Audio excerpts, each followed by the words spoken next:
News Voice is the world's first mobile app that helps you track where your news is coming from. News Voice helps you track what corporate interests might be influencing the narratives in the news you read every day.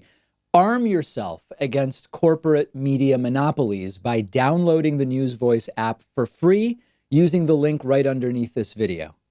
We're still finding out details about this just unconscionable tragedy that took place in Beirut, Lebanon a couple of days ago, but we do now know enough that we can at least say a few things. On Tuesday, there was an absolutely gigantic explosion in Beirut, Lebanon at warehouses that stored highly explosive materials. And the video of this explosion looks the way that nuclear weapons are often portrayed in Hollywood films.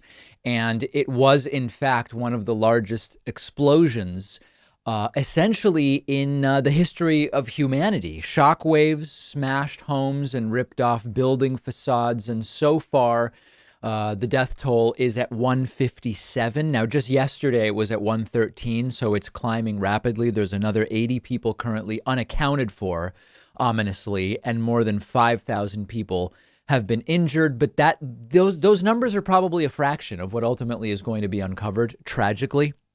The shockwave spread so far that 300,000 people were left without homes because even miles away, the impacts of this explosion were felt. Now, very early in the process of trying to figure out what happened on Tuesday, Donald Trump wildly talked about this as an attack. He said it looked like a bomb. And to be very clear, the reason I didn't report about this yesterday is I knew Trump had made those assertions with no evidence, and I didn't want to fall into similar type of speculation. And in fact, now, 2 days after the event, it appears that what Donald Trump floated was completely wrong. Now, I'll talk a little bit more later about him doubling down on that, but to focus on what we do know, this appears to have been close to 3,000 tons of ammonium nitrate, which can be used in fertilizers and in bombs, which was stored for years at the port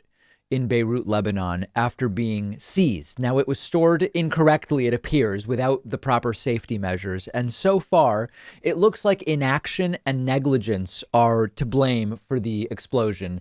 The words terrorism, attack, bomb are not being used. And from what we know so far, it was very irresponsible for Donald Trump to use those words. There are reports that what triggered the explosion was maybe related to construction or repair work being done at a warehouse. It's still early, and even that has not yet been confirmed. And it is believed that these explosive materials had actually been sitting there for somewhere in the range of 6 to 7 years. So right at the blast site, it's complete devastation and death. In a sort of 1 mile radius area, there are partial and full building collapses and many, many injuries. In a 2+ mile radius from the blast, you start to go in the direction of windows blown out, damage to buildings, more on the injury side again. And there are damaged buildings all the way out to 6 miles from the blast, if you can imagine.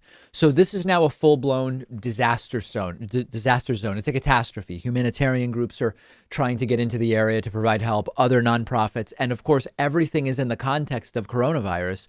And that is significantly compounding the difficulty when you have a raging pandemic. Any kind of humanitarian mission becomes more difficult. And again, the blast is considered to be about 20% of the size of Hiroshima. I mean, just think about the magnitude of that.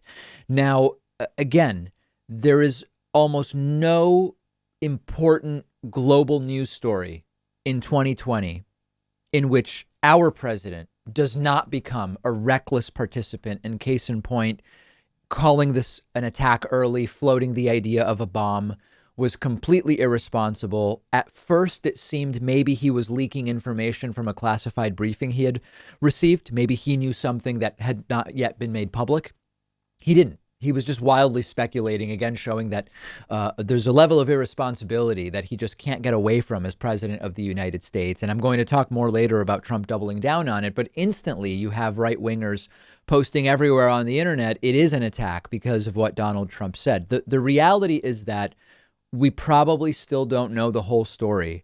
But that type of speculation from a president is childishly irresponsible. And in fact, there's a long list of ammonium nitrate explosions, including here in the United States, that you might even remember. In 2013, there was an ammonium nitrate explosion in West Texas, which also led to speculation about terrorism and attacks and bombs. That's not what it was. 15 people did die there. So there can always be foul play. This is not an out-of-the-world, unbelievable situation as it's been reported. And Trump's ignorance and irrational speculation, as always, causing more problems once again.